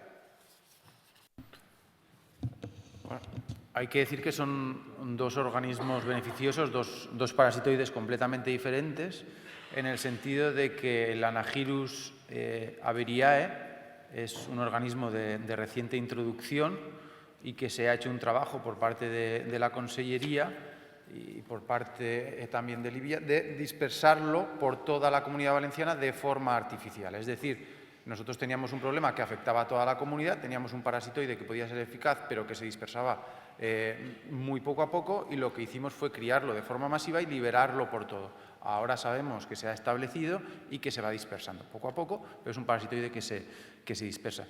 El caso de Anagyrus fustiventris es completamente diferente. Anagyrus fustiventris es también un parasitoide exótico, pero que llegó a España hace probablemente más de 20 años. ¿Vale? Es un parasitoide de origen probablemente de Australia que introdujeron en la cuenca mediterránea los israelitas y desde allí se fue dispersando por toda la cuenca mediterránea. Es decir, es un parasitoide lo que llamamos o definimos naturalizados, que ya está naturalizado en nuestro medio ambiente y prácticamente se considera natural. Entonces son dos casos completamente diferentes. El fustiventris te lo encuentras, si tú en casa tienes longispinus, que podéis tener, es decir, si en muchas de la fica, por ejemplo, o muchas otras plantas ornamentales tienen longispinus, pues podéis tener el Anagyrus fustiventris. ¿Vale? Gracias.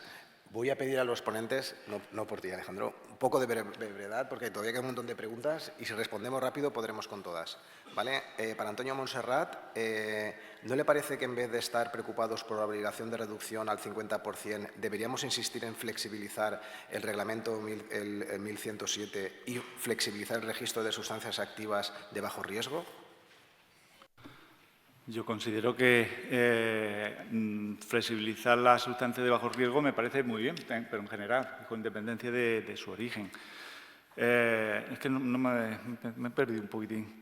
La obligación, yo creo que lo que hay que seguir es profesionalizando en el uso de productos y los productos fitosanitarios tratarlos como los medicamentos. No es cuestión de reducir el número, sino el mejorar el uso. Perfecto. Como has sido breve, te hago otra pregunta. ¿Cómo ha afectado el virus rugoso del tomate en este cultivo y la incidencia de este virus a la gestión integrada de este cultivo y la incidencia de este virus ha generado desconfianza en el uso de Bombus para polinización del tomate? En principio, yo creo que no ha incidido. En todo caso, en un aspecto ha incidido positivamente porque las medidas de higiene ahora son mucho más estrictas. Las técnicas de solarización se utilizan como un medio de reducir la presión del virus en las parcelas que lo han tenido. Y respecto a la gestión integrada, lo que pueden ser los míridos o los abejorros, está descrita la transmisión, pero si se produce es anecdótica, es decir, que no tiene ninguna incidencia en lo que es la problemática real que está causando el virus. Es decir, la transmisión se produce básicamente en las labores que se realizan en el cultivo, pero los abejorros no tienen ninguna incidencia. Gracias por la claridad. Vicente Navarro, ¿en la aplicación de feromonas hay difusores biodegradables? Sí, de hecho, el ejemplo más claro es el que se utiliza para Chilosupresalis en todo lo que es el arrozal, aquí en Albufera. Se ha pasado de matriz de PVC, que digamos no se degradaba nunca, a una matriz prensada prácticamente, un material similar al serrín y que se degrada y se deshace totalmente y, vamos, totalmente biodegradable. Igual que eso hay algún emisor también de comprimidos hechos con sepiolitas y arcillas que también se degradan y son compuestos súper degradables. Gracias. Meritxell, ¿el uso de Nesidiocoris es suficiente para el control de tuta absoluta? En caso contrario, ¿cómo se gestiona esta plaga de manera respetuosa con Nesidiocoris?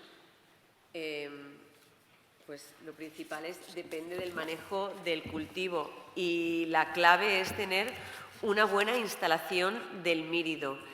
No sé, me viene a la cabeza un ejemplo de un campo comercial que estuvimos pusiendo el volátil, en que es un campo que se plantaba de tomate en septiembre. Nesidiocoris tenuis controlaba perfectamente la tuta hasta invierno. En invierno teníamos una bajada de población de tuta, por supuesto una bajada de población de Nesidiocoris tenuis, porque no teníamos temperaturas elevadas en el invernadero. Y a la salida del invierno lo que pasaba es que la tuta iba más rápida que Nesidiocoris y Nesidiocoris no conseguía controlar la tuta. Fue uno de los invernaderos donde pusimos este volátil y, bueno, y pudimos reducir la población de tuta un 60%. Como digo, depende y es crucial una buena instalación del mírido dentro del cultivo. Gracias.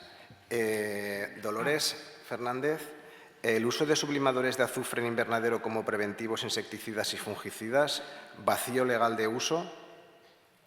¿Cómo afectan los sublimadores a fauna útil? He leído al pie de la letra. No, es que no se oye. Ostras.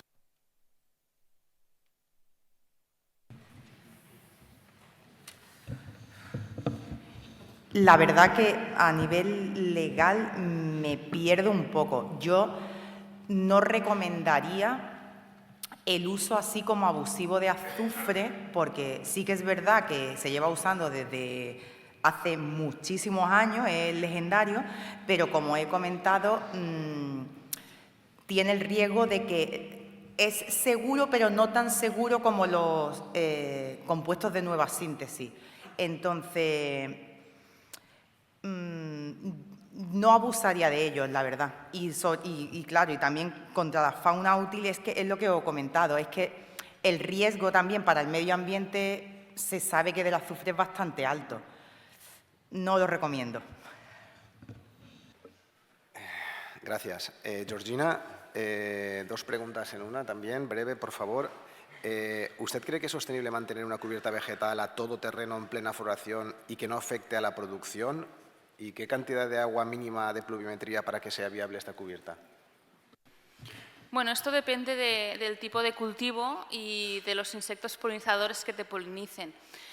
No sé si están familiarizados, pero en cuanto a los insectos polinizadores, tenemos que en la península creo que más de, no recuerdo si son más de 800 o 2.000 especies o 2.000 en Europa, pero tenemos un montón de insectos que nos polinizan. Entonces, por ejemplo, en el caso de los frutales, que es el caso que conozco más, sí que sabemos que los frutales se polinizan, pues hay insectos, especies de abejas que prefieren al frutal de una manera muy clara. ¿Qué pasa? Que estos insectos polinizadores pues tienen cierta sincronía con el momento de floración del frutal, pero no es perfecta. De modo que ya tenemos, por ejemplo, los primeros individuos que ya emergen del invierno y el cultivo, el frutal, todavía no está en flor. ¿Qué pasa? Cuando esto sucede, si nosotros tenemos la suerte de tener una cubierta vegetal con flor, pues estos individuos se van a alimentar de esta cubierta vegetal y después sí que vemos que cuando el cultivo, nuestro frutal, florece, suben a alimentarse de su plato preferido, que es la flor del frutal. Entonces, en estos casos, en estos frutales, el hecho de que tú tengas una cubierta vegetal con flor no te supone una competencia en cuanto a polinizadores, sino todo lo contrario, te está ayudando a mantener las poblaciones de estos polinizadores silvestres. En otros cultivos, no tengo experiencia. Gracias. Estefanía, la introducción de plantas en los invernaderos, ¿es con interés para control de plagas o para favorecer la polinización? Ostras, tú.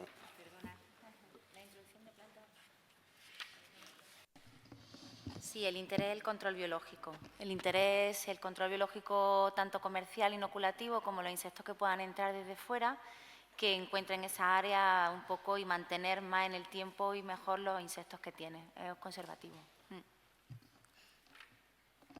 Muchas gracias. Una pregunta para Antonio. ¿Cuántos estudios toxicológicos deben presentar los fabricantes de fitosanitarios para afirmar que son seguros? ¿Por qué en los últimos años se ha prohibido el 80% de fitos seguros? Bien, creo que hay múltiples causas por las que se han eliminado muchísimos productos de los registros europeos.